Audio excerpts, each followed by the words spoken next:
రష్మిక మందన ప్రధాన పాత్రలో నటుడు దర్శకుడు రాహుల్ రవీంద్రన్ తెరకెక్కించిన ది గర్ల్ ఫ్రెండ్ సినిమా గురించి కొన్ని రోజులుగా సోషల్ మీడియాలో చర్చ బాగా జరుగుతోంది.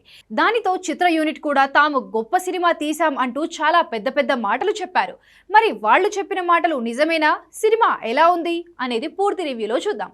కథ విషయానికి వస్తే హైదరాబాద్లోని రామలింగయ్య ఆర్ట్స్ అండ్ సైన్స్ కాలేజీలో Rashmika Mandanna BA English literacy చేసే స్టూడెంట్. చిన్నప్పటి నుంచి చాలా పద్ధతిగా పెరిగిన అమ్మాయి, బయట ప్రపంచంతో పెద్దగా సంబంధం లేని అమ్మాయి. మరోవైపు అదే కాలేజీలో చదువుకునే అబ్బాయి దీక్షిత్ శెట్టి. మనోడు మంచి మాస్ హీరో టైప్ అన్నమాట.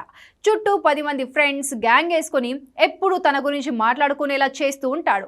అను ఇమాన్యుయల్ కూడా అదే కాలేజ్. దీక్షిత్ను అను ప్రేమిస్తుంది, కానీ మనోడు నువ్వు నా టైప్ కాదు అంటూ దూరం పెడతాడు. అదే సమయంలో రష్మికతో ప్రేమలో పడతాడు. వాళ్ళిద్దరి రిలేషన్షిప్లోకి వెళ్తారు. కానీ మెల్లమెల్లగా వాళ్ళిద్దరి రిలేషన్షిప్లో గొడవలు మొదలవుతాయి. తాను పెళ్లి చేసుకోబోయే అమ్మాయి పూర్తిగా తన కంట్రోల్లో ఉండాలి, ఒక్క మాట కూడా ఎదురు ఉండకూడదు అంటాడు దీక్షిత్. పూర్తిగా ఒక పంజరంలో పెట్టాలి అనుకుంటాడు. దీనివల్ల రష్మిక మందన ఎన్నో సమస్యలు ఎదుర్కొంటుంది. చూసి చూసి చివరికి అందులోంచి ఎలా ఆమె బయటపడింది, ఏం చేసింది అనేది ఈ సినిమా కథ. స్క్రీన్ ప్లే విషయానికి వస్తే ది గర్ల్ ఫ్రెండ్ సినిమా గురించి ముందు నుంచి దర్శక నిర్మాతలు చెబుతున్నది ఒకటే మాట. ఇది చూసి బయటికి వచ్చిన తర్వాత మీ ఇంట్లో ఉన్న ఆడవాళ్లపై రెస్ట్రిక్ట్ ఇంకా పెరుగుతుందని. కానీ దర్శకుడు రాహుల్ రవీంద్రన్ మాత్రం ఇందులో అమ్మాయిలను ఇంకా తక్కువ చేసి చూపించాడేమో అనే విమర్శలు ఎక్కువగా వస్తున్నాయి. ఈ రోజుల్లో అమ్మాయిలు ఎంత ఫాస్ట్ గా ఉన్నారో అనేది ప్రత్యేకంగా చెప్పాల్సిన అవసరం లేదు. అబ్బాయిలతో పోటీ పడుతూ అన్నిట్లోనూ వాళ్ళు ముందుకు దూసుకుపోతున్న సమయంలో వాళ్ళని కాళ్ళ కింద చెప్పుల్లా ఉండాలి, అలా ఉండాలి అని అనుకునే మగవాళ్ళు ఇంకా ఈ సొసైటీలోనే ఉన్నారు అని ఈ సినిమాలో చూపించే ప్రయత్నం చేశాడు రాహుల్. అమ్మాయిలకు స్వేచ్ఛ ఉండాలి అనేది డిబేట్ చేయలేని విషయం. చాలా మంది అమ్మాయిలు కూడా తమ వర్క్ స్వాతంత్రాన్ని బాగానే వాడుకుంటున్నారు. ఇలాంటి సమయంలో కూడా ఇంకా నోరు మూసుకొని ఎవరు తమ మీద చేతులు వేసినా కూడా కామ్గా ఉంటారు, అలాగే భరిస్తూ పోతారు అనే మైండ్ సెట్ ఉండే అమ్మాయిగా రష్మికను ఇందులో చూపించాడు రాహుల్.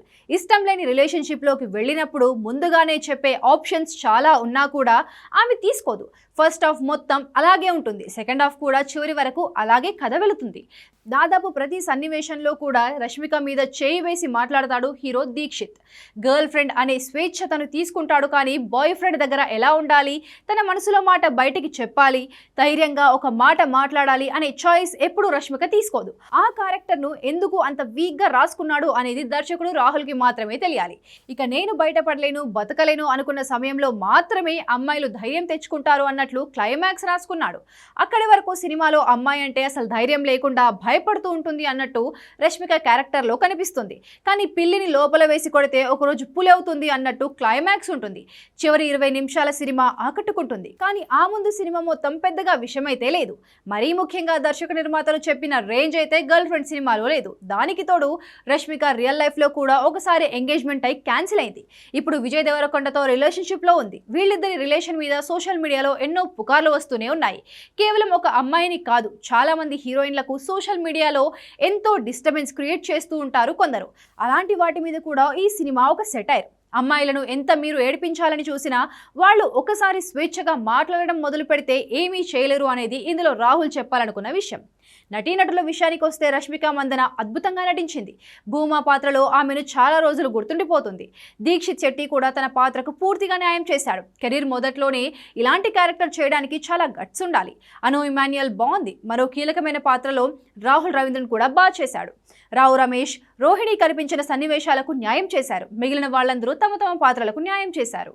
టెక్నికల్ టీం విషయానికి వస్తే హేషం అబ్దుల్ వహాబ్ అందించిన సంగీతం చాలా బాగుంది. ప్రశాంత్ విహారీ అందించిన నేపథ్య సంగీతమైన వినసొంపుగా ఉంది. చోటా కే ప్రసాద్ ఎడిటింగ్ పర్లేదు. కేవీ సినిమాటోగ్రఫీ కూడా చాలా బాగుంది. ధీరజ్ మొగిలినేని, దివ్య నిర్మాతలుగా ఒక మంచి సబ్జెక్టు చెప్పాలని ప్రయత్నించారు.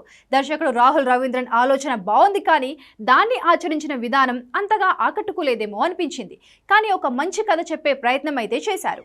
ఫైనల్గా చెప్పాలంటే ది గర్ల్ ఫ్రెండ్ క్లైమాక్స్ అదిరింది, మిగిలింది కష్టమే.